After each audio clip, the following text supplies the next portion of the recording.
Hey guys, here's my prediction of what I think is going to happen over the next couple of years. And of course, this is just a prediction like any other analysts out there. No one knows what's going to happen. I'll admit that right now, okay?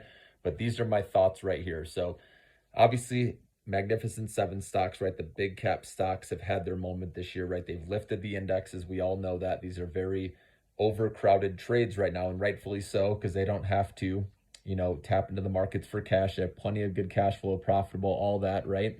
So that makes sense. But now the rotation is starting to come out of those a little bit and getting into these other beaten up sectors, like solar energy, right? Like biotech, like real estate, like the regional banks, right? These are now starting to rise a little bit to close the gap because the S&P 500, for example, was up, now it's up more. This was a few weeks ago where it was up 16%, whereas the Russell 2000, or sorry, the small cap stocks were down 4% for the year. Okay, so that's a huge, the biggest gap in like 20 years. So that's why it makes sense to me that people are rotating out, and now is a good time to play those undervalued, small cap tech stocks, especially in the AI stocks.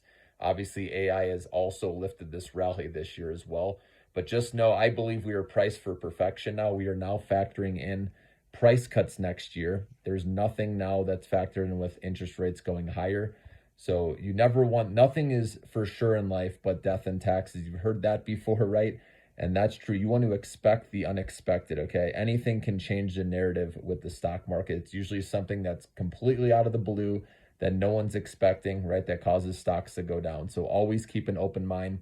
But I think this euphoria can last in December, okay, with the small caps. Like I said, all those sectors have been beaten up.